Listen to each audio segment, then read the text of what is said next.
నమస్కారం ADB news కు స్వాగతం. ముందుగా హెడ్లైన్స్.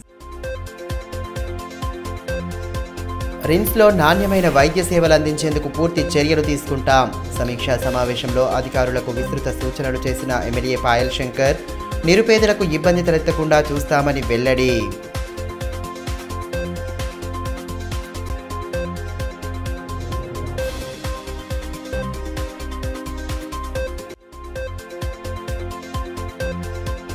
స్థానికంగా ఉద్యోగ అవకాశాలను కల్పించడమే లక్ష్యంగా ఐటీ సేవల విస్తరణ. ఐటీ టవర్ నిర్మాణ పనులను పర్యవేక్షించిన మున్సిపల్ చైర్మన్ జోగు ప్రేమేందర్ యువతకు ఉజ్వల భవితను అందించేందుకు కృషి చేశామని స్పష్టీకరణ. హిట్ అండ్ రూల్స్ నిబంధనలపై ఆందోళన బాట పట్టిన డ్రైవర్లు కేంద్రం తీరు పట్ల నిరసన వ్యక్తం చేస్తూ ధర్నాలు. 5వ తేదీ నుండి ఉద్యమాన్ని మరింత ఉధృతం చేస్తామన్న లారీ అసోసియేషన్ నేతలు. రిమ్స్ ఆసుపత్రిలో నాణ్యమైన వైద్య సేవలు అందించడమే లక్ష్యంగా కృషి చేస్తామని, సమస్యల పరిష్కారానికి అన్ని చర్యలు తీసుకుంటామని ఎమ్మెల్యే పాయల్ శంకర్ తెలిపారు. రిమ్స్ అధికారులతో మంగళవారం ఏర్పాటు చేసిన సమీక్షా సమావేశంలో ఆయన పాల్గొని పలు అంశాలపై విస్తృతంగా చర్చించారు. రిమ్స్ సూపర్ స్పెషాలిటీ ఆసుపత్రిలో ప్రజలకు నాణ్యమైన వైద్య సేవలు అందించే దిశగా పూర్తి చర్యలు తీసుకుంటామని ఎమ్మెల్యే పాయల్ శంకర్ తెలిపారు. పట్టణంలోని రిమ్స్ ఆసుపత్రిలో మంగళవారం ఏర్పాటు చేసిన సమీక్షా సమావేశంలో ఆయన పాల్గొన్నారు. ఈ సందర్భంగా సంబంధిత అధికారులతో కలిసి పలు అంశాలపై సుదీర్ఘంగా చర్చించారు. ప్రస్తుతం ఉన్న సిబ్బంది కొరత, ఇతరత్ర సమస్యలపై చర్చించి వాటి పరిష్కారానికి చేపట్టవలసిన చర్యలపై పలు సూచనలు చేశారు. అంతకుముందు నూతనంగా ఎన్నికైన ఎమ్మెల్యేను రిమ్స్ డైరెక్టర్ జయసింగ్ రాథోడ్తో పాటు పలువురు అధికారులు శాలువాలతో సత్కరించారు.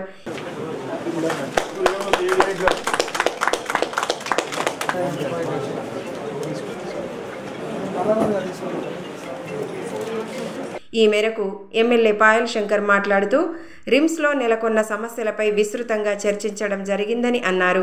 రాష్ట్ర స్థాయిలో పరిష్కారమయ్యే పలు సమస్యలను ప్రభుత్వం దృష్టికి తీసుకెళ్తామని అన్నారు. ఈ విషయమై సమగ్ర నివేదిక రూపొందించి ఇవ్వాలని అధికారులకు సూచించినట్లు పేర్కొన్నారు. స్థానిక ప్రజలు వైద్యం కోసం దూర ప్రాంతాలకు వెళ్లే అవసరం లేకుండా నాణ్యమైన చికిత్సలు అందించే విధంగా కృషి చేస్తామని పేర్కొన్నారు. చాలా విషయాలు ఇక్కడ ఉన్నటువంటి డైరెక్టర్ గారి లెవెల్లో, అదేవిధంగా జిల్లా కలెక్టర్ గారి లెవెల్లో ఉన్నటువంటి సమస్యల్ని కొన్ని పరిష్కరించే అవకాశాలు ఉన్నాయి. మిగతా రాష్ట్ర స్థాయిలో ఉన్నటువంటి సమస్యలు కూడా ఉన్నాయి. ఖాళీల భర్తీ కావచ్చు, సూపర్ స్పెషాలిటీ హాస్పిటల్కి సంబంధించినటువంటి చాలా ఖాళీలు, దాదాపు 60 నుంచి 70% ఖాళీలు ఉన్నాయి. వాటిని ప్రభుత్వం దృష్టికి తీసుకెళ్లాల్సిన అవసరం ఉంది. మొన్న అసెంబ్లీ సమావేశాల్లో కూడా నేను ఆరోగ్య శాఖ మంత్రి గారికి, ముఖ్యమంత్రి గారికి ఇక్కడ ఉన్నటువంటి కొన్ని సమస్యల్ని చెప్పడం జరిగింది.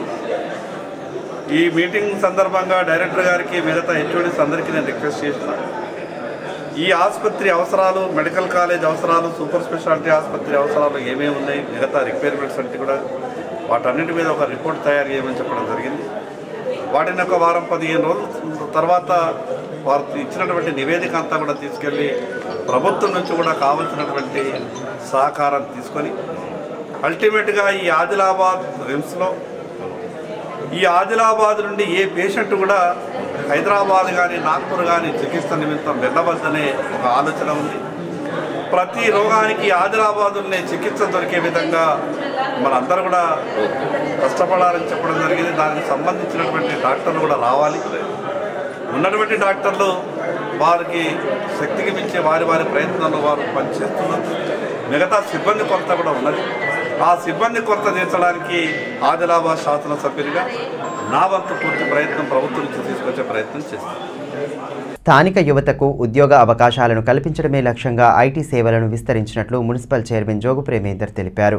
ఐటీ టవర్ నిర్మాణ పనులను మంగళవారం ఆయన పర్యవేక్షించి అధికారులు, సిబ్బందికి పలు సూచనలు చేశారు.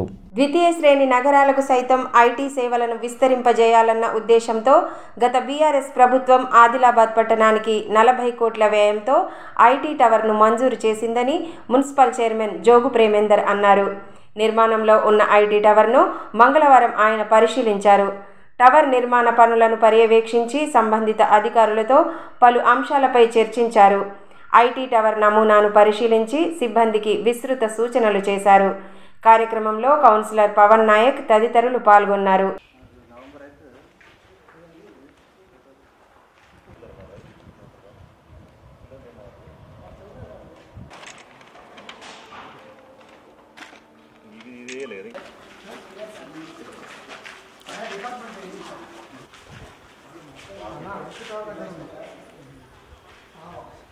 ఈ సందర్భంగా మున్సిపల్ చైర్మన్ జోగు ప్రేమేందర్ మాట్లాడుతూ ఐటీ టవర్ నిర్మాణం పూర్తయితే ప్రత్యక్షంగా 1000 మందికి, పరోక్షంగా 2000 మందికి ఉపాధి లభిస్తుందని అన్నారు. ఇప్పటికే ఆదిలాబాద్లో ఐటీ సేవలు ప్రారంభం కావడంతో అనేక మంది యువతకు ఉపాధి లభించిందని తెలిపారు. నిర్మాణంలో ఉన్న టవర్కు ఎటువంటి అడ్డంకులు లేకుండా పనులు పూర్తి చేయాలని, ఈ విషయంపై స్థానిక ఎమ్మెల్యే దృష్టి సారించాలని అన్నారు. బీఆర్ఎస్ ప్రభుత్వం నేతృత్వంలో ఆదిలాబాద్కు జేఎన్టీయు ఇంజనీరింగ్ కళాశాల, నర్సింగ్ కళాశాల, వ్యవసాయ కళాశాల మంజూరైన విషయాన్ని గుర్తు చేశారు. అభివృద్ధికి తమ వంతుగా పూర్తి సహకారం అందిస్తామని పేర్కొన్నారు. గత ప్రభుత్వం బీఆర్ఎస్ పార్టీకి సంబంధించిన ప్రభుత్వం ఐటీ మినిస్టర్ అయినటువంటి కేటీఆర్ గారు జోగు రామన్న గారి కోరిక మేరకు ఇక్కడ ఐటీ టవర్ నిర్మాణానికి 3 ఎకరాలు కేటాయించి బైపాస్ కానుకొని మరి దాదాపు 40 కోట్లతో ఈ ఐటీ టవర్ నిర్మాణాన్ని మరి ఆ గతంలోనే మనం ప్రారంభం చేసుకోవడం జరిగింది. మరి దీంట్లో G+5 సంబంధించిన స్లాబ్స్ మనకు ఈ సంబంధించిన కన్స్ట్రక్షన్స్ కావడం జరుగుతుంది. అందులో భాగంగా ఈరోజు G+2, G+1కి సంబంధించిన సెకండ్ సంబంధించిన స్లాబ్ వర్క్ కూడా జరుగుతుంది. మరి ఈ సంవత్సరంలో 2024లో ఇది మనకు అందుబాటులో వచ్చే అవకాశం ఉంది కాబట్టి మరి మన ఇక్కడ ఉన్నటువంటి నిరుద్యోగ యువతి యువకుల కొరకు దాదాపు ఇక్కడ 1000 మందికి సంబంధించి ఎవరైతే ఇంజనీరింగ్ పూర్తి చేసుకొని ఉన్న వాళ్ళకు మరి ఐటీకి సంబంధించిన కంపెనీ ద్వితీయ శ్రేణి నగరాలకు కూడా మరి ఐటీ విస్తరించిన ఉద్దేశంతో గత ప్రభుత్వం మరి అనేకటువంటి డిస్ట్రిక్ట్ హెడ్ క్వార్టర్లో మరి ప్రారంభం చేసుకుంటే మరి హైదరాబాద్కు దూర ప్రాంతం దాదాపు 300 కిలోమీటర్ల దూరంలో ఉన్నటువంటి ఇక్కడ అడవుల జిల్లా, ఆదివాసీ జిల్లా కూడా మనకు ఒక ఐటీ టవర్ రావడం మరి మనకు ఒక హర్షణీయం. కాబట్టి ఉన్నటువంటి ఐటీ టవర్ నిర్మాణాన్ని మరి పూర్తి చేసేటువంటి బాధ్యత ఈ ప్రభుత్వం కాంగ్రెస్ పార్టీ ప్రభుత్వానికి ఉంది. కాబట్టి ఇక్కడ ఉన్నటువంటి కాంగ్రెస్ పార్టీ నాయకులు కానీ మరి ఇక్కడ ఉన్నటువంటి ఎమ్మెల్యే గారు కానీ మరి దీని ద్వారా 1000 మంది ప్రత్యక్షంగా, పరోక్షంగా ఇంకొక 2000 మంది ఉపాధి లభించడం జరుగుతుంది. ఇది సక్సెస్ అయితే ఇంకా కూడా దీనికి సంబంధించిన phase 2కి సంబంధించి దీనికి కూడా మనం ఇంకొక బిల్డింగ్ కట్టుకోవడానికి కూడా స్థలం అనేది ఉంది. కాబట్టి మరి ఆల్రెడీ మన దగ్గర ఒక 2000 మంది పైనే ఎన్టీటీ, బీడీఎన్టీ కంపెనీల ద్వారా ఉపాధి కూడా లభించడం జరుగుతుంది. కాబట్టి మరి ప్రభుత్వం దీన్ని నిర్లక్ష్యం చేయకుండా మరి ప్రస్తుతం ఉన్నటువంటి ఎమ్మెల్యే గారు కూడా మరి దీని మీద దృష్టి సారించి మరి ఈ పనులు ఎలాంటి అడ్డంకులు లేకుండా మరి పూర్తి చేసుకొని ఈ సంవత్సరం అందుబాటులోకి తీసుకొస్తే మరి వాళ్ళు ఇక్కడ ఎన్టీటీ కంపెనీ ఆయన్నే దాదాపు 1000 మందికి పైన ఆయన కంపెనీ ద్వారానే ఉద్యోగాలు కల్పిస్తారని చెప్పడం జరుగుతుంది. ఇంకెవరైనా ఐటీ కంపెనీలను కూడా ప్రోత్సహించుకొని మనకు ముఖ్యమైనది ఆదిలాబాద్ పట్టణానికి ఒక ముఖ్యమైనటువంటిది. కాబట్టి దీన్ని మనం పోగొట్టుకోకుండా కాపాడుకోవాల్సిన బాధ్యత మన అందరిపైన ఉంది. కాబట్టి మరి ఉన్నటువంటి నిర్మాణాన్ని కూల్చేయకుండా మరి జరగబెట్టిన పనులను మనం ముందుకు తీసుకెళ్ళి మరి మన భావితరాలకు మన ఆదిలాబాద్ పట్టణాన్ని ఇంకా మనం ముందుకు తీసుకునే బాధ్యత మన అందరిపైన ఉంది. మేము కూడా ఎప్పుడు కూడా మరి సమటువంటి డెవలప్మెంట్ విషయంలో సహకరిస్తూ మాకు సమటువంటి వాటికి కూడా మరి అధికారుల దృష్టికి తీసుకెళ్తూ మరి సమటువంటి ప్రభుత్వం దృష్టికి తీసుకెళ్తూ సమటువంటి వర్క్స్ని కంప్లీట్ చేసుకున్నటువంటి బాధ్యత తీసుకు. జిల్లా ప్రధాన న్యాయమూర్తి సిహెచ్విఆర్ఆర్ వరప్రసాద్ను స్థానిక న్యాయస్థాన ప్రాంగణంలో ఎస్పీ ఉదయ్ కుమార్ రెడ్డి మర్యాదపూర్వకంగా కలిశారు. ఈ సందర్భంగా ఆయనకు పూల మొక్క అందించి నూతన సంవత్సర శుభాకాంక్షలు తెలియజేశారు. అనంతరం లోక్ అదాలత్తో పాటు పలు అంశాలపై ఇరువురు చర్చించారు. పట్టణంలోని శ్రీ వాసవి కన్యకా పరమేశ్వరి దేవి ఆలయంలో ఆర్యవైశ్య వాసవి మహిళా మండలి నూతన కార్యవర్గ ప్రమాణ స్వీకార మహోత్సవాన్ని మంగళవారం నిర్వహించారు. కార్యక్రమ ముఖ్య అతిథిగా ఎమ్మెల్యే పాయల్ శంకర్తో పాటు పలువురు రాష్ట్ర నాయకురాళ్లు పాల్గొని నూతన కార్యవర్గ సభ్యులకు అభినందనలు తెలియజేశారు. ఆర్యవైశ్య వాసవి మహిళా మండలి నూతన కార్యవర్గ ప్రమాణ స్వీకార మహోత్సవాన్ని ఘనంగా నిర్వహించారు. పట్టణంలోని శ్రీ వాసవి కన్యకా పరమేశ్వరి దేవి ఆలయంలో ఏర్పాటు చేసిన కార్యక్రమానికి ఎమ్మెల్యే పాయల్ శంకర్, ఆర్యవైశ్య మహిళా మండలి రాష్ట్ర అధ్యక్షురాలు ఉప్పాల శారద ముఖ్య అతిథులుగా హాజరయ్యారు. ముందుగా వాసవి కన్యకా పరమేశ్వరి దేవి చిత్రపటం వద్ద అతిథులు ప్రత్యేక పూజలు చేశారు. అనంతరం నూతన కార్యవర్గ సభ్యులు ప్రమాణ స్వీకారం చేశారు. అంతకుముందు వారిని శాలువాలతో ఘనంగా సత్కరించి అభినందనలు తెలియజేశారు. ఆర్యవైశ్య వాసవి మహిళా మండలి గౌరవ అధ్యక్షురాలిగా రాగిని ఉపలంచివార్, అధ్యక్షురాలిగా ప్రియాంక మహాజన్, ప్రధాన కార్యదర్శిగా సుష్మిత, కోశాధికారిగా అశ్వినులతో పాటు పలువురు మండలి సభ్యులు ప్రమాణ స్వీకారం చేశారు. ఘనంగా సన్మానిస్తున్నారు కాబట్టి వారికి సహకరిద్దాం. కరతాళధ్వనులతో గట్టిగా వారితో పాటు స్టేట్ బాడీ కూడా కొద్దిగా సహకరించగలరు.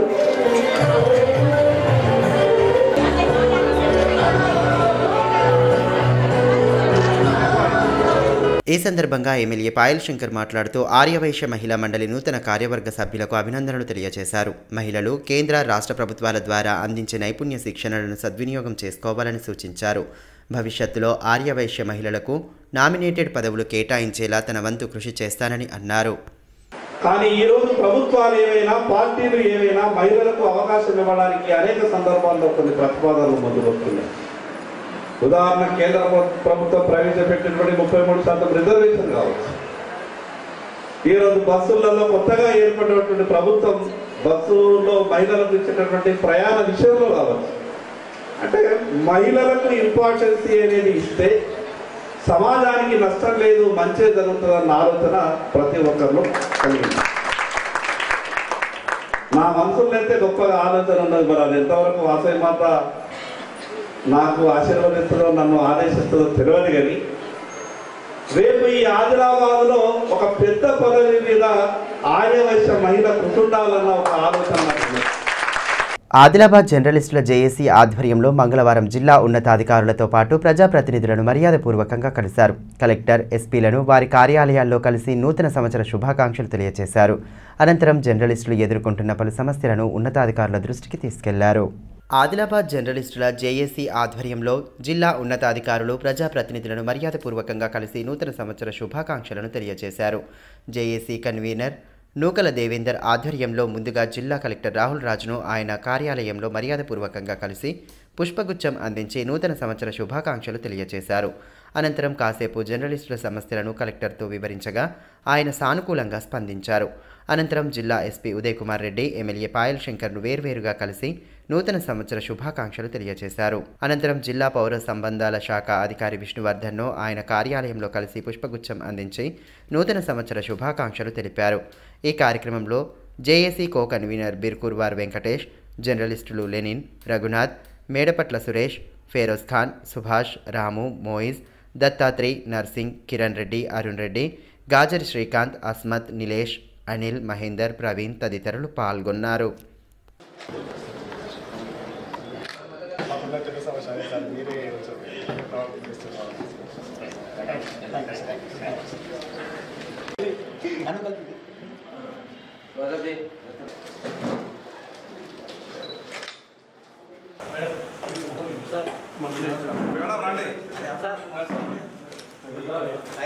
హిట్ అండ్ రూల్స్లో కఠిన నిబంధనలు అమలు చేయడాన్ని ఖండిస్తూ బేలా మండల కేంద్రంలో డ్రైవర్లు ఆందోళన నిర్వహించారు.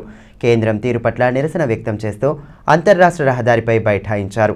వెంటనే కేంద్ర ప్రభుత్వం చట్టాన్ని వెనక్కి తీసుకోవాలని డిమాండ్ చేస్తూ నినాదాలతో హోరెత్తించారు. కేంద్ర ప్రభుత్వం నూతనంగా అమల్లోకి తెచ్చిన చట్టంలో హిట్ అండ్ రూల్స్ నిబంధనలను వెంటనే తొలగించాలని డిమాండ్ చేస్తూ డ్రైవర్లు ఆందోళన బాట పట్టారు. ఈ మేరకు బేలా మండల కేంద్రంలోని అంతర్రాష్ట్ర రహదారిపై బైఠాయించి నిరసన వ్యక్తం చేశారు. వెంటనే చట్టాన్ని రద్దు చేయాలని డిమాండ్ చేస్తూ నిరసనలు, నినాదాలు చేశారు.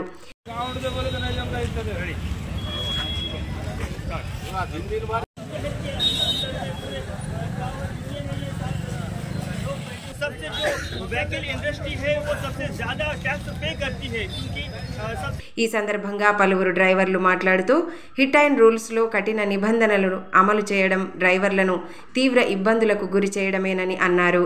వెంటనే ఆ చట్టాలను రద్దు చేయాలని డిమాండ్ చేశారు.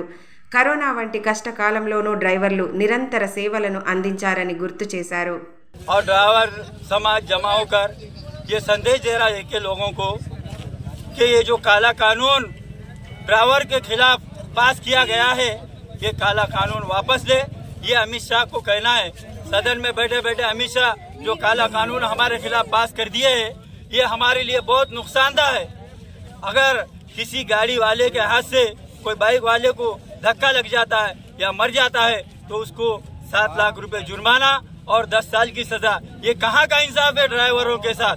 अगर गाड़ी छोड़ के भाग गया तो 10 साल की सजा और 7 लाख रुपए जुर्माना। अगर गाड़ी नहीं छोड़ के भागा, वहां रखा, तो ये लोग जो जमा हुए क्या ड्राइवर को छोड़ेंगे? अगर पुलिस स्टेशन भागा तो उधर कानून मार देगा, अगर यहाँ रुकेगा तो जनता मार देगी। तो ये ड्राइवरों के साथ कहाँ का इंसाफ है?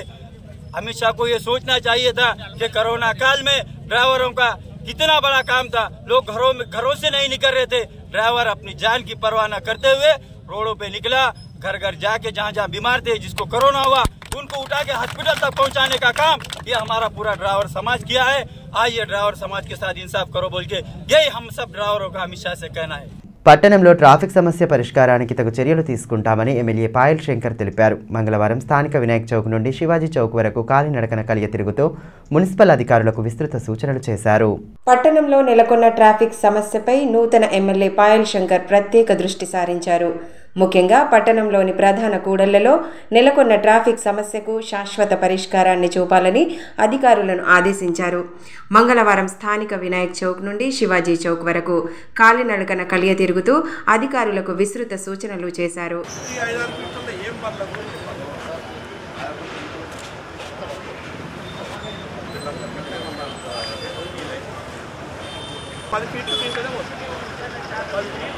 రోడ్ 10 ఫీట్ అయిన తర్వాత మిగతా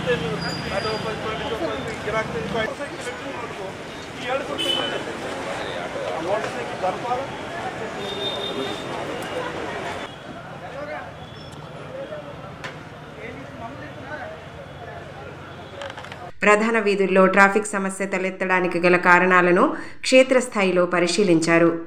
వీధి వ్యాపారస్తులకు ప్రత్యామ్నాయం చూపించాలని సూచించారు. వెంటనే రెవెన్యూ, మున్సిపల్ అధికారులతో చర్చించి సమస్యలకు శాశ్వత పరిష్కారాలు చూపుతామని హామీ ఇచ్చారు.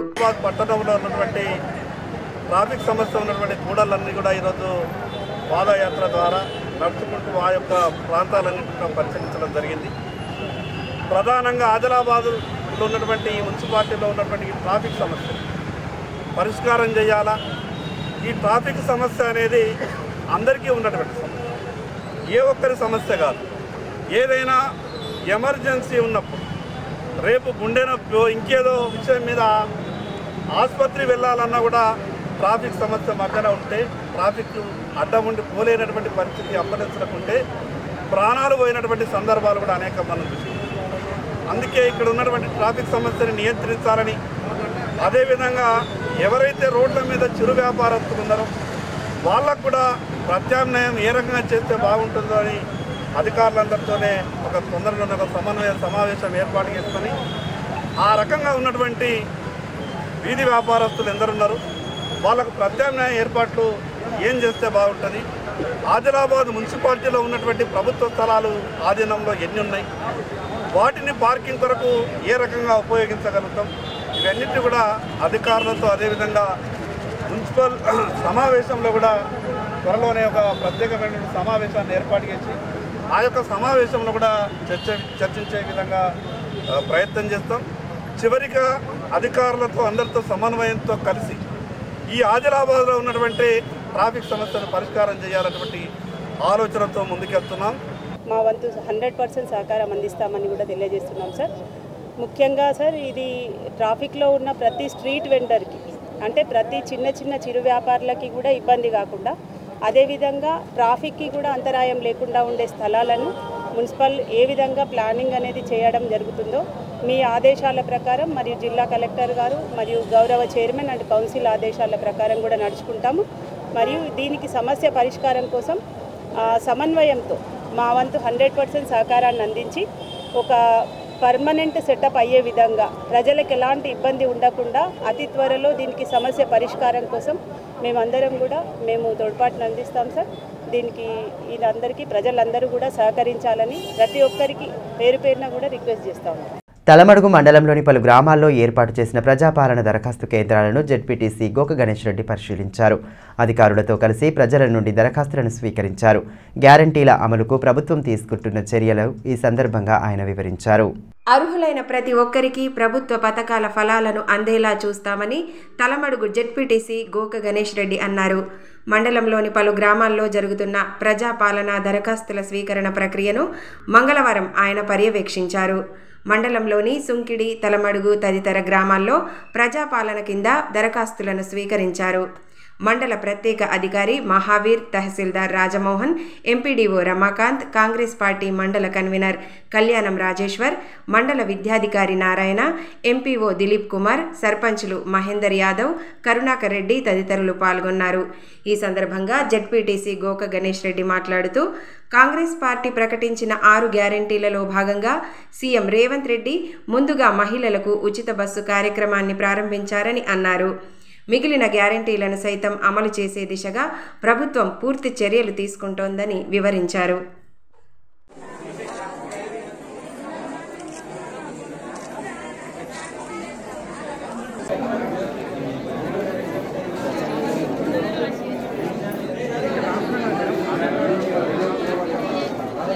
తాంసీ మండల కేంద్రంలోని రామేశ్వర ఆలయానికి అయోధ్య నుండి వచ్చిన అక్షింతలు చేరుకున్నాయి. ఈ సందర్భంగా అక్షింతలకు భక్తులు ప్రత్యేక పూజలు చేశారు. మండలంలోని అన్ని గ్రామాలకు అక్షింతలను పంపిణీ చేసేందుకు ఏర్పాట్లు పూర్తి చేసినట్లు నిర్వాహకులు తెలిపారు. అయోధ్యలోని భవ్య శ్రీరామ మందిర ప్రారంభోత్సవాన్ని పురస్కరించుకొని అయోధ్య నుండి వచ్చిన అక్షింతల పంపిణీ కార్యక్రమాలు జిల్లా వ్యాప్తంగా భక్తి శ్రద్ధల నడుమ కొనసాగుతున్నాయి. తాంసీ మండల కేంద్రంలోని రామేశ్వరాలయానికి అక్షింతలు చేరుకోగా భక్తులు ప్రత్యేక పూజలు జరిపారు.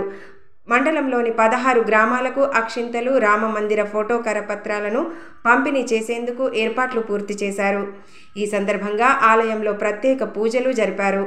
ఆర్ఎస్ఎస్ విభాగ్ సంఘ్ చాలక్ ప్రతాప్ రెడ్డి, విశ్వ హిందూ పరిషత్ జిల్లా అధ్యక్షులు బొండ్ల నారాయణ, సహాయ కార్యదర్శి దత్తాత్రేయ, బజరంగ్ దళ్ ప్రముఖ్ సంతోష్తో పాటు సర్పంచులు కృష్ణ, కేశవరెడ్డి, వైస్ ఎంపీపీ రఘు, కిషన్ రెడ్డి, రామన్న యాదవ్, కార్తీక్ తదితరులు పాల్గొన్నారు. ఈ సందర్భంగా ప్రతాప్ రెడ్డి మాట్లాడుతూ భవ్య రామ మందిర నిర్మాణ విశేషాలను తెలియజేశారు. ఈ నెల 22వ తేదీన శ్రీరాముని విగ్రహ ప్రతిష్టాపన నేపథ్యంలో ప్రతి ఒక్కరూ ఇండ్లల్లో, ఆలయాల్లో పండగల వేడుకలను జరుపుకోవాలని సూచించారు. అక్షింతలను అన్ని గ్రామాల్లో ఇంటింటికి అందజేసేలా ఏర్పాట్లు పూర్తి చేశామని తెలిపారు.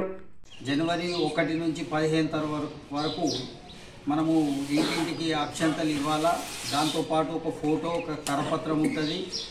అక్షంతలు పట్టుకోవాలా, తాంబూలంలా ఒక్కొక్కరు కరపత్రం తీసుకోవాలా, ఒక్కొక్కరు ఫోటో ఇవ్వాలా. ఇది పద్ధతి. మళ్ళా అక్షంతలు కూడా ఎంతంటే అంత తీసుకుంటే కుదరదు.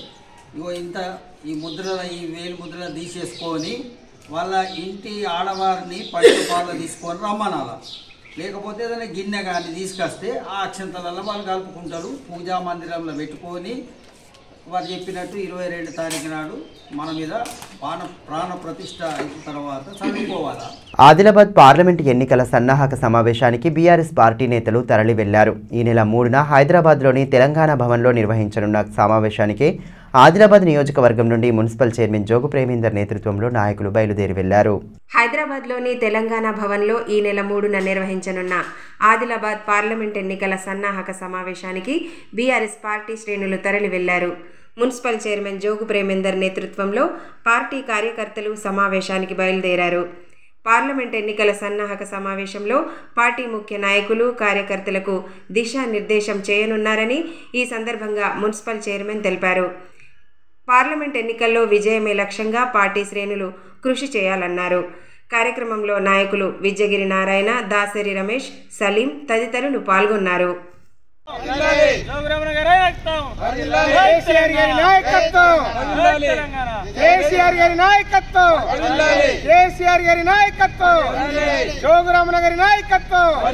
సమాజ శ్రేయస్సు కోరుతూ పలు స్వచ్ఛంద సంస్థల నేతృత్వంలో సేవా కార్యక్రమాలను నిర్వహిస్తూ మానవత దృక్పథాన్ని చాటుతున్నారు. స్మైల్ వెల్ఫేర్ సొసైటీ అధ్యక్షులు కేమ శ్రీకాంత్ కుమారుడి జన్మదినం సందర్భంగా సోమవారం రాత్రి పట్టణంలోని నిరుపేదలు, నిస్సహాయులకు చలి నుండి రక్షణగా బ్లాంకెట్లను అందజేశారు. జిల్లాలో చలి తీవ్రత రోజురోజుకే పెరుగుతున్న నేపథ్యంలో పలు స్వచ్ఛంద సంస్థల ప్రతినిధులు నిరుపేదలకు దుప్పట్లను పంపిణీ చేస్తూ సేవా దృక్పథాన్ని చాటుతున్నారు. స్మైల్ వెల్ఫేర్ సొసైటీ అధ్యక్షులు కేమ శ్రీకాంత్ తన కుమారుడు అభిరామ్ పుట్టినరోజు సందర్భంగా సోమవారం రాత్రి పట్టణంలోని పలు ప్రాంతాల్లో పర్యటిస్తూ నిరుపేదలకు బ్లాంకెట్లను అందజేశారు. రైల్వే స్టేషన్, బస్టాండ్, రిమ్స్ ఆసుపత్రితో పాటు పలు కాలనీలలో పర్యటిస్తూ చలికి ఇబ్బంది పడుతున్న నిరుపేదలు నిస్సహాయులకు దుప్పట్లను అందజేసి మానవత్వాన్ని చాటుకున్నారు. తన కుమారుడి జన్మదినం సందర్భంగా పేదలకు సహాయం చేయడం ఎంతో సంతోషంగా ఉందని స్మైల్ సొసైటీ అధ్యక్షులు కేమ శ్రీకాంత్ తెలిపారు. భవిష్యత్తులోనూ సొసైటీ ద్వారా సేవా కార్యక్రమాలను నిర్వహించి సమాజ శ్రేయస్సుకు పాటు పడతామని పేర్కొన్నారు. కార్యక్రమంలో సొసైటీ సభ్యులు సురేష్, రామకృష్ణ, శంకర్, దయానంద్, వంశీ, మోతిలాల్ తదితరులు పాల్గొన్నారు. తలమడుగు మండల కేంద్రంలోని జిల్లా పరిషత్ సెకండరీ పాఠశాలలో పీఆర్టీయూ నూతన సంవత్సర క్యాలెండర్ను ఆవిష్కరించారు. కార్యక్రమ ముఖ్య అతిథులుగా మండల విద్యాధికారి నారాయణ, పీఆర్టీయూ జిల్లా ప్రధాన కార్యదర్శి కౌడాల రవీందర్ హాజరయ్యారు. ఈ సందర్భంగా సభ్యులతో కలిసి నూతన సంవత్సర క్యాలెండర్ను ఆవిష్కరించారు. పీఆర్టీయూ మండల అధ్యక్షులు మహేందర్ యాదవ్, కార్యదర్శి నవీన్ యాదవ్, ప్రధానోపాధ్యాయులు వెంకట్రావు, ఉపాధ్యాయులు వినోద్ రెడ్డి, ఎంపీఓ దిలీప్ కుమార్, రాజేందర్ తదితరులు పాల్గొన్నారు. ఉపాధ్యాయుల సమస్యల పరిష్కారానికి యూనియన్ చేస్తున్న కృషిని ఈ సందర్భంగా పలువురు నాయకులు వివరించారు. ఈరోజు ఆవిష్కరణ జరగడం జరిగింది. దాదాపు ఈ మండలంలో 80% పీఆర్టీ సభ్యులే ఉండడం అనేటువంటిది మా కార్యకర్తల మరియు మండల బాధ్యుల యొక్క సహకారంతో పురోగతి సాధిస్తున్నాం. దాదాపు జిల్లాలో కూడా మండలంలో కూడా ఎలాంటి సమస్యలు లేకుండా కార్యకర్తలు, జిల్లా స్థాయి నాయకులు మేమందరం కూడా ప్రయత్నించడం జరుగుతుంది. రాష్ట్ర స్థాయిలో ఉన్నటువంటి కొన్ని సమస్యలు, అదేవిధంగా నూతనంగా విచ్చేసినటువంటి నూతన ప్రభుత్వానికి కూడా ఈ సందర్భంగా శుభాకాంక్షలు తెలియజేస్తూ విద్యాభివృద్ధికి సాయశక్తుల కృషి చేయాలని, దానికి పీఆర్2టీఎస్ రాష్ట్ర శాఖ కూడా సహకారం అందిస్తుందని తెలియజేస్తూ కేంద్రం ప్రవేశపెట్టిన హిట్ అండ్ రూల్స్ నిబంధనలను వెంటనే ఉపసంహరించుకోవాలని లారీ అసోసియేషన్ నేతలు డిమాండ్ చేశారు. సమస్య సాధనే లక్ష్యంగా ఈ నెల 5వ తేదీ నుండి స్టీరింగ్ చోడో ఆందోళనను చేపడుతున్నట్లు పేర్కొన్నారు. उसके बाद से हमारे ड्राइवर ऑल इंडिया लेवल पर हर जगह पे अपने अपने गाड़ियां छोड़ के उतर गए. आज हमारा मैं भी एक लारी ओनर एसोसिएशन प्रेसिडेंट हूँ, हमारे Eicher union owner association president है कि हमें 5 तारीख को अभी कलेक्टर साहब का ने एसपी साहब का ने मेमोरेंडम दिए के साथ हमारे पास बहुत डिसिप्लिन में हमारे लोग बहुत अच्छे हैं कि हम लोग कोई बुरा नहीं करते हुए हम डिसिप्लिन में काम कर रहे हैं. जल्द से जल्द ये जो काला कानून हमारे ऊपर लागू करा वो चीज को ऐसो बिल्कुल वापस लेना. और जब तक ये 10 तारीख को हमारे नेशनल लेवल पे हमारे जो लीडर्स है वो लोग भी बातचीत कर रहे, 10 तारीख तक ये होगा तो ठीक है. 10 तारीख में हमारे ऑल इंडिया लेवल पे जो ड्राइवर गए उनको घरों को आना. 10 तारीख के बाद किसी को भी कहीं पे भी जाने नहीं देंगे, चाहे कोई भी ड्राइवर हो, चाहे कोई भी ओनर हो, ऑटो वाला, आइचर यूनियन वाला, ट्रैक्टर वाला. 5 तारीख से हमारा पूरा चक्का जाम स्टीयरिंग छोड़ो आंदोलन जारी है. వార్తలు ముగించే ముందు హెడ్లైన్స్ మరోసారి. రిమ్స్లో నాణ్యమైన వైద్య సేవలు అందించేందుకు పూర్తి చర్యలు తీసుకుంటాం. సమీక్షా సమావేశంలో అధికారులకు విస్తృత సూచనలు చేసిన ఎమ్మెల్యే పాయల్ శంకర్, నిరుపేదలకు ఇబ్బంది తలెత్తకుండా చూస్తామని వెల్లడి.